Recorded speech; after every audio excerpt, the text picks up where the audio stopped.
Welcome back to Arkansas Bigfoot, everybody. Glad you all joined in with us. We got that new trail camera and we've set it up back here at this farthest gifting tree. Rachel just got done putting some apples and peanuts and some suckers and some other things in it. And left a couple. And a little peanut butter cup is down there in the bottom, and she hung some more little beads up on the nub inside the tree, but we've got the camera right here, and Hopefully it'll be there. yeah, hopefully it'll still be there when we come back in a day or two, but we'll see if it captures anything. What we noticed directly behind it on the other side of that little creek bank is this tree over here that's snapped off, so we're going to go take a walk and look on up through this hill.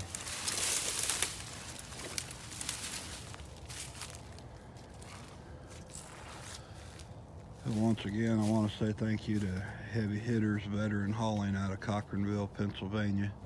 If you guys get a chance, look them up on Facebook if you need anything hauled, moved, towed, repaired, built, destroyed. They'll do it all, so check them out. It looks like a heel.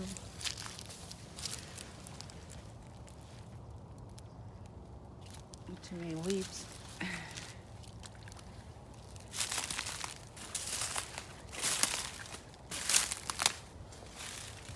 That tree snapped off right there. And there's a piece of it laying on the ground there.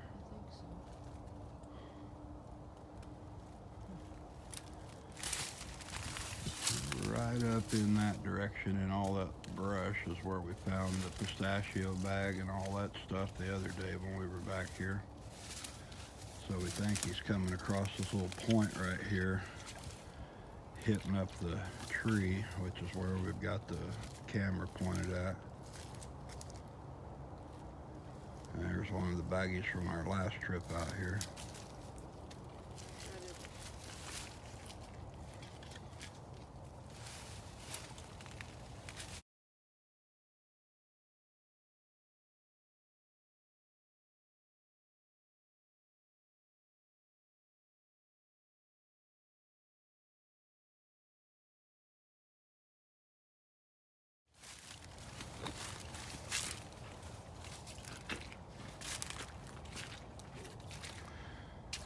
Sun may be shining up above, but it's still a muddy, mucky mess down below.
One of the things that I wanted to talk about today is a subject that you don't hear a whole lot about, mainly because they kind of brushed it under the rug, and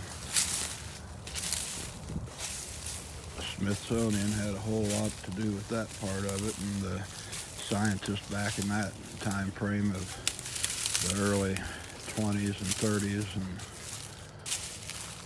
but it's talking about the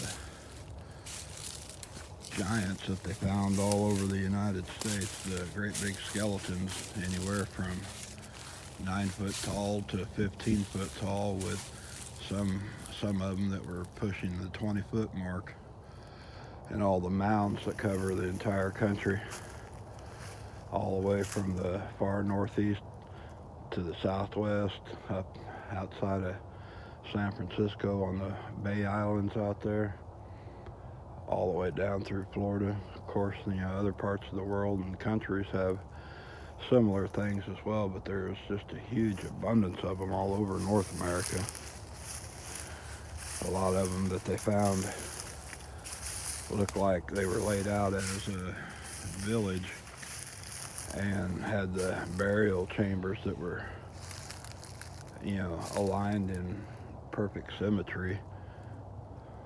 Is that a word, a symmetry for a cemetery? Symmetry, so to speak. But anyhow, they had made these gigantic clay tubes and buried them upright. A lot of them still had their hair intact. Some of them had red hair, blonde hair, brown, black. A lot of them wore copper decorations and bracelets and little crowns that were ornate, had mica and gemstones and other things found in them. There's a whole world of exploration pertaining to the giants of North America.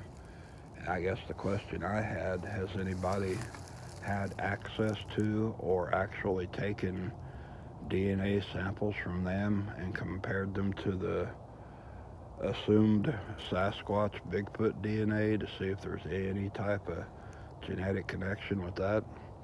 That would definitely be an interesting thing to take a look at, I think.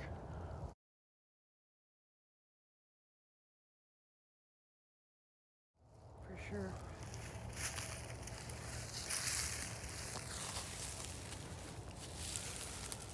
This is odd.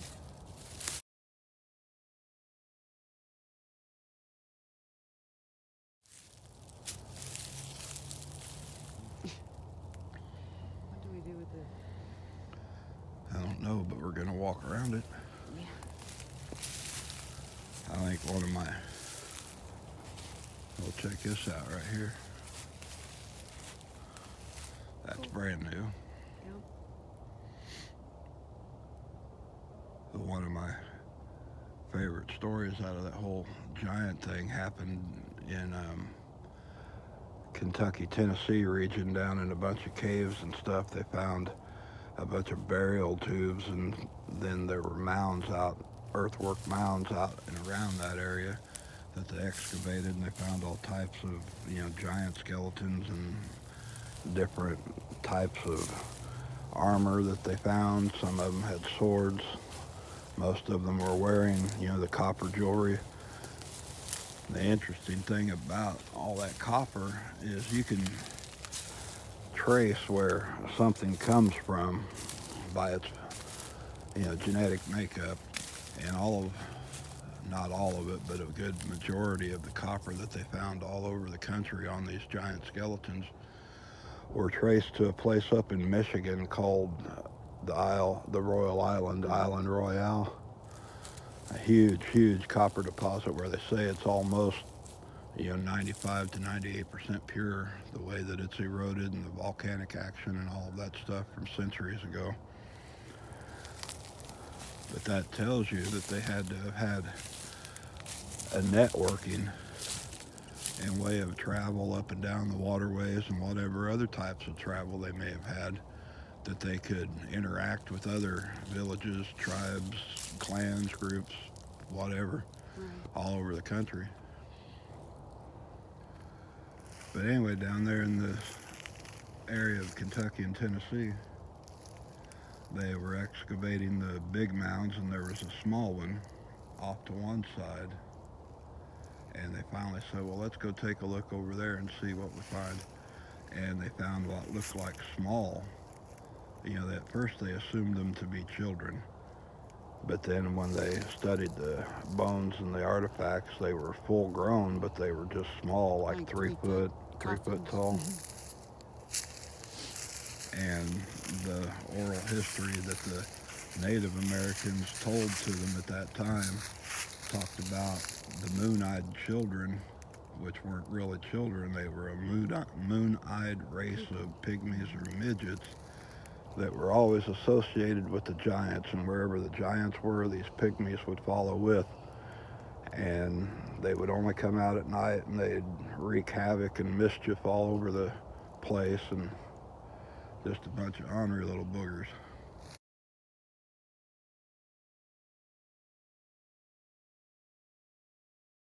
Interesting. That reminded me of a story I heard about the puckwudgies up in the Northeast.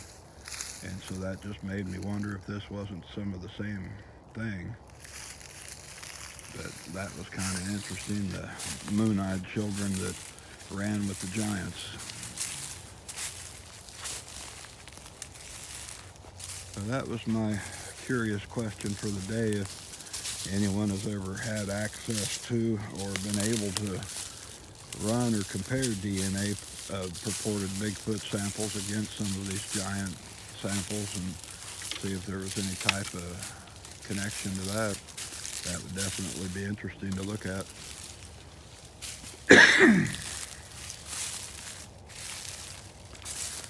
We're trying to weave our way through this thick woolly mess here. We've got, it looks like a little sitting and bedding area down in here in the center of all this brush. I'm trying to, that looks like it came off of that end. Weird. So what does Sasquatch need for a prime area of habitat? They need cover. We've got that. Food. They need space. We've got that. Water. They need a food source. We've definitely got that.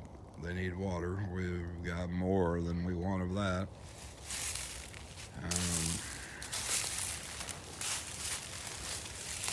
Not really too much extreme outside hunting pressure, which we don't have that right here at this particular spot. Now that didn't just fall that way. That's another little start of a teepee structure.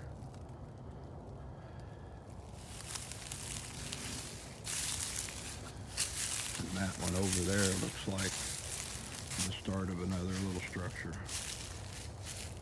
I don't know if the sun glare allows you to see that.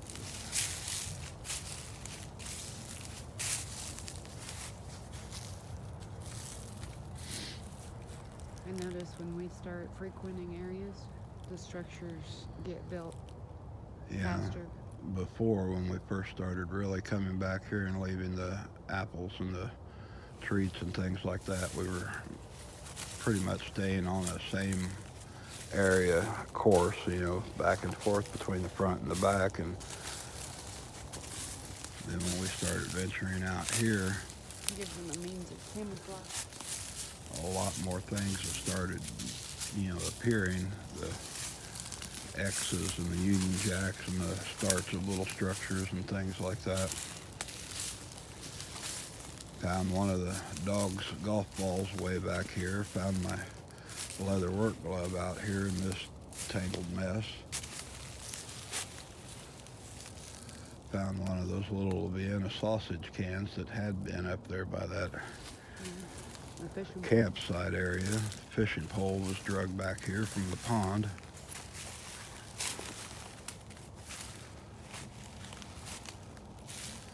And that's a really neat view straight out ahead of me there. It's pretty back here.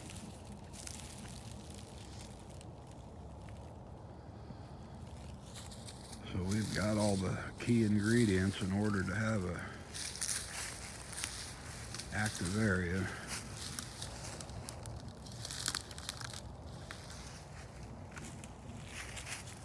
There's plenty of deer and smaller animals and turkey, and when you get out to the fringe of the woods, you'll see what they call skunk cabbage and wild lettuce growing, and there's all kinds of different edible plants, and of course we get wild berries in the right times of the year, so there's all of that. And then we have a lot of acorns, and I guess if they wanted to eat pine nuts, we've got an abundance of those.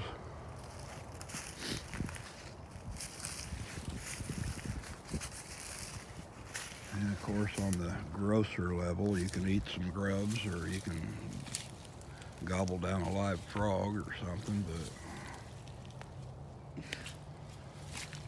course, I'm sure I'm supposed to see them catching these frogs.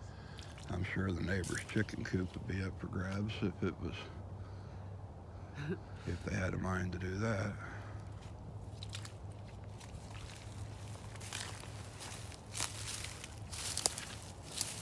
They haven't really found deer carcasses or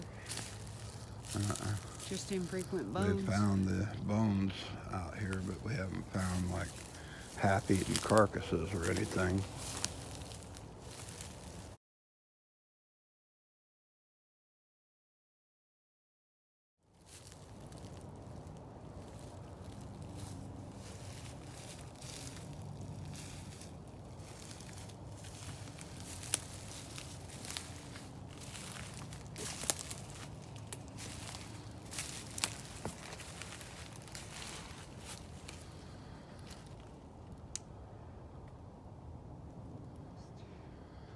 Here in another month or so, We'll be lucky to see 10 we'll be feet in lucky front to of us. we'll be lucky to see another 10 or 15 feet in front of us when all the greenery starts to come back. You have to start carrying your snake stick with you because they'll be coming out. And we got copperhead and timber rattler, and some spots have water moccasins in them, so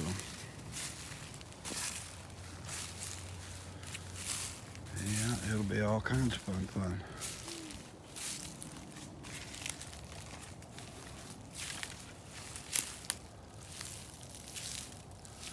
Of course, that's not accounting for the ticks and the skeeters. And you'll be begging for frosty weather.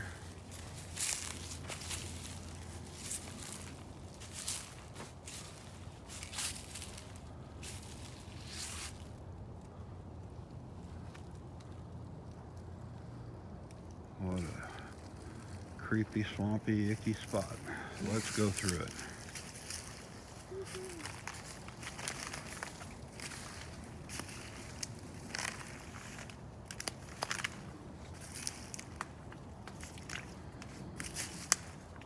Well, how about we not walk through that and we'll skirt around it on this trail that looks like something else has already beat it down.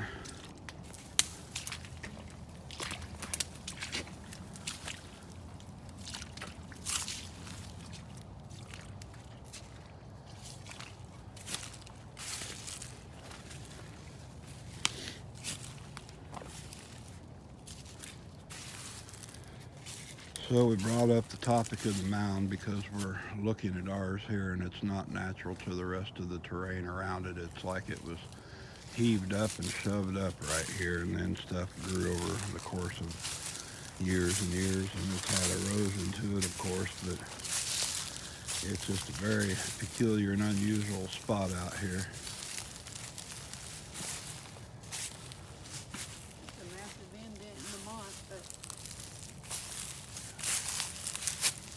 Moss isn't.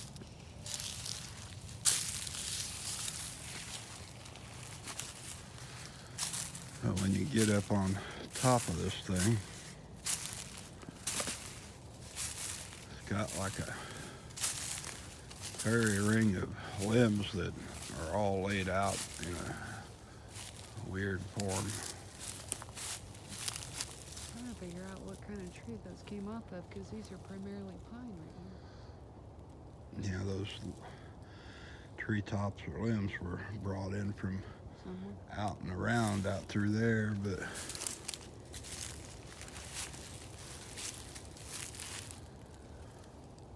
and it's not as flat in the middle. It's not like they're sitting right there.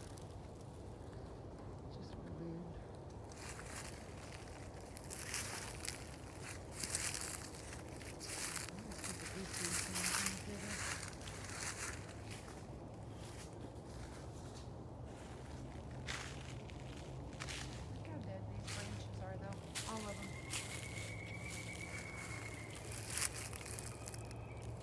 yeah, everything in the middle of it's dead.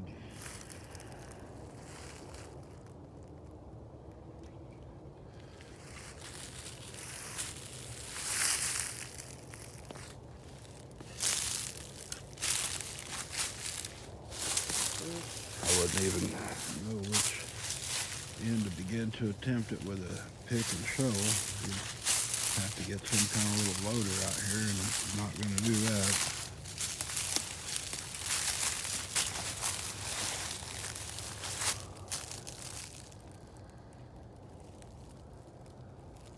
It's a little too quiet back there.